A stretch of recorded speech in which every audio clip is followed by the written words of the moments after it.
The Philippines is a nation shaped by water, molded by trade, and connected by journeys. From ancient balangays to modern railways, the story of transportation is the story of the Filipino people.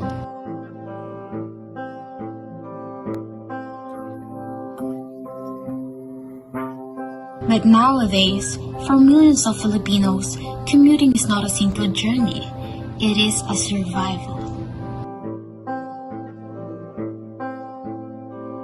On average, Filipino workers and students in Metro Manila spend more than an hour each day stuck in traffic, time lost, energy wasted, and opportunities missed.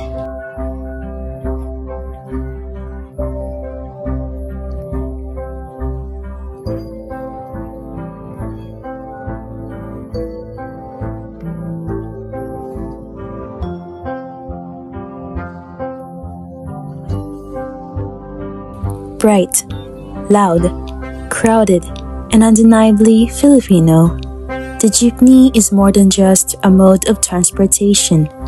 It is a symbol of identity, resilience, and history. For decades, jeepneys connected villages, towns, and cities. They carried workers to jobs, children to schools, and families to markets, becoming the backbone of Philippine mobility.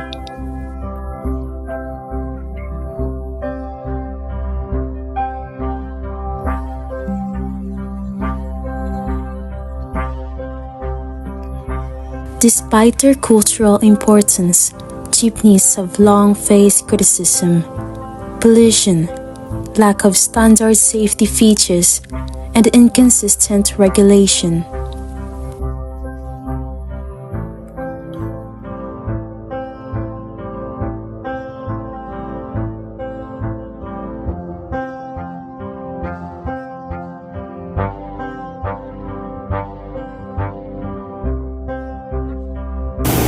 So, good evening po. Ako po si Shin Paulo Salayog. Estudyante po ako galing sa LPU Manila. Maaari ko po bang malaman kung anong inyong pangalan? Jonel De La Torre. Jonel. Ang unit ko number 6. Unit number 6. Ay, Okay po, Sir Jonel. So, maaari ko po bang malaman kung ilang taon na po kayong nagde-drive? sa pagdadrive siguro mga 25 years na. Pero bilang jeepney driver po? Sa dito sa Co-op, 3 years, may 3 years na. 3 years na po. So, tuwing kailan pong schedule nyo sa pagde-drive? Araw-araw, 12 hours duty ako eh. Bali, ang day off ko Friday. 6 days a week. 6 days a week. So, sa inyong opinion po, itong jeep, gaano po ito ka-importante sa mga commuters or sa mga Pilipino in general po? So, sagot na to sa modern jeep na siya, di ba? Opo. Hindi ka na makaano ng usok, mga pollution, air pollution, di ba? Sa abroad nga gumagamit na ng ng kuryente saka ng tawag nito. Oo. Tayo naman naka Euro 4 na yan lahat. Kaya lang yung Euro 4, mahirap, hindi ko may paliwanag yun sa akin, driver lang ako. Pero malinis na yung crudo, no? Medyo malinis na siya. Kikita naman yung usok niya. Opo. Medyo clear na. Hindi tulad yung mga lumang jeepney natin na sobrang mausok. Diba? Yun, yung sa air condition, tapos 360 degree ang ang camera.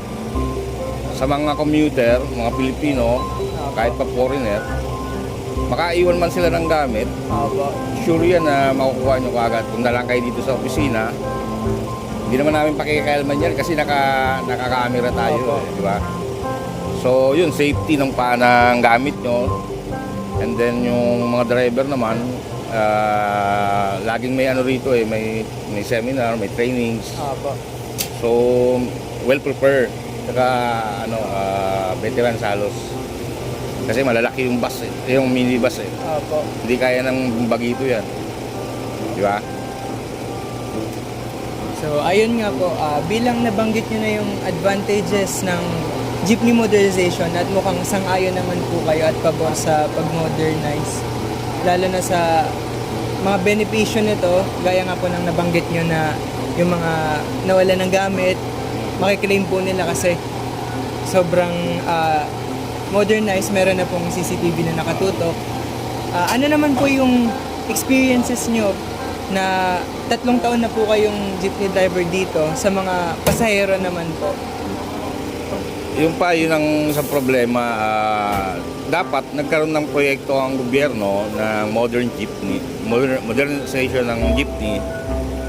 Dapat yung pasahero, yung mga matawag natin lumang pasahero na kung saan lang pumapara, saan lang gustong bumaba, papansin niyo sa top.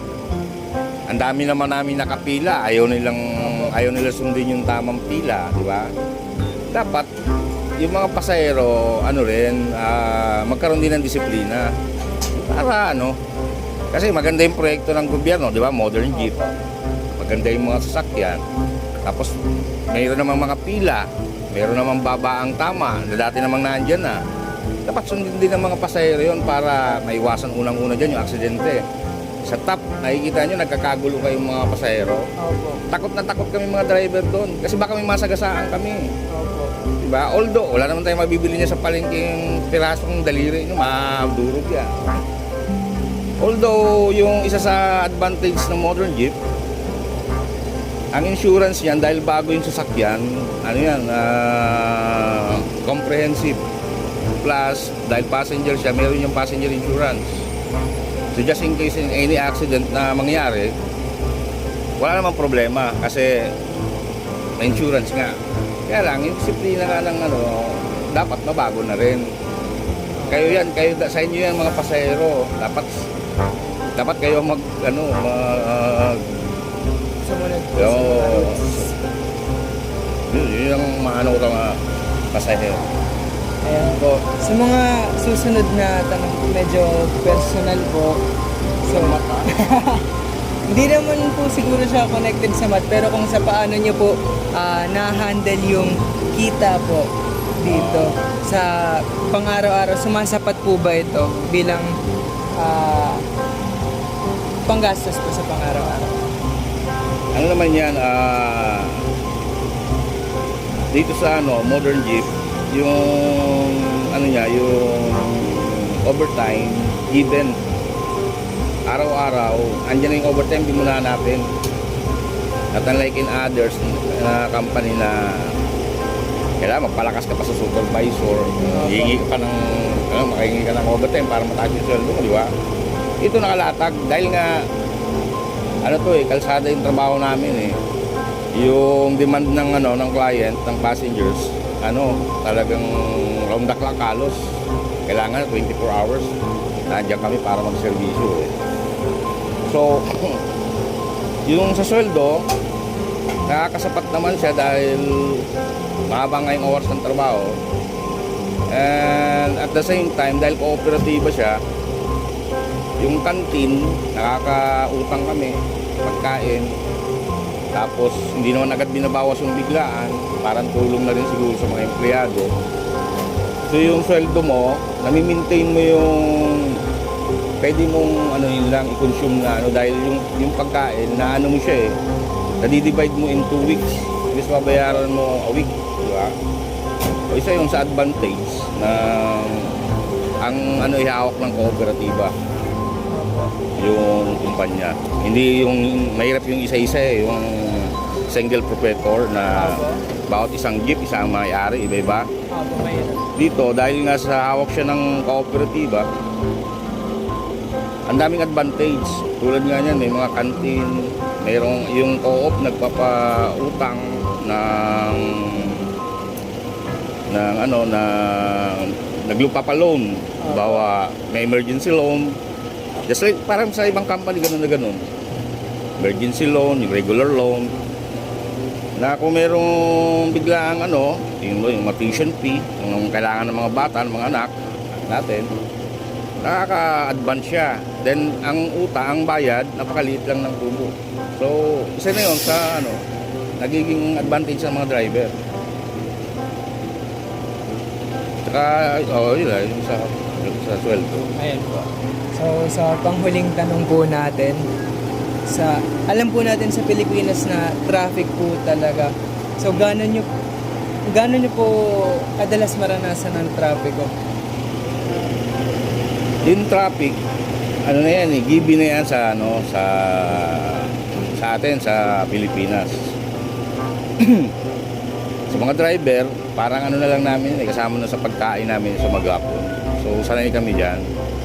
Kaya lang, mas mapapadali yan kung magkakaroon nga ng disiplina lahat ng driver. Kaya nga minomodernize yung jeep para yung mga driver magkaroon ng disiplina, magkaroon ng defensive at saka advanced driving techniques, skills, di ba? So hindi siya makaka-avoid ng mga traffic na lalo siyang lalaki dahil hindi barambado ang driver dahil nga under company siya or cooperative.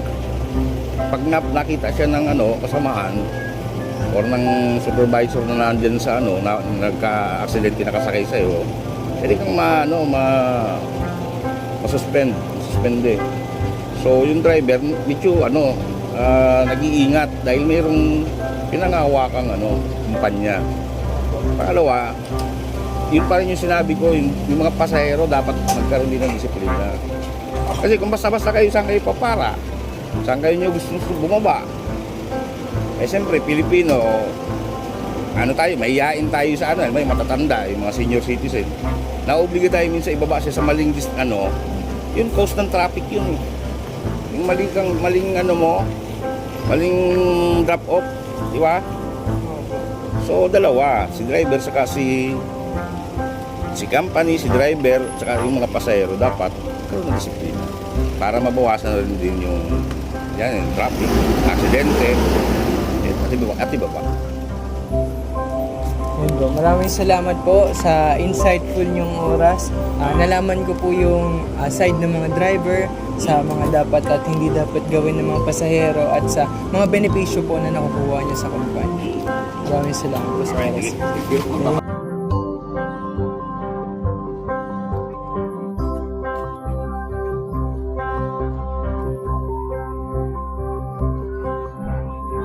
Despite the challenges, hope moves forward.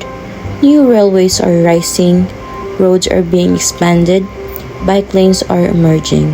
Little by little, the country is working to build a future where movement is no longer a burden, but a right.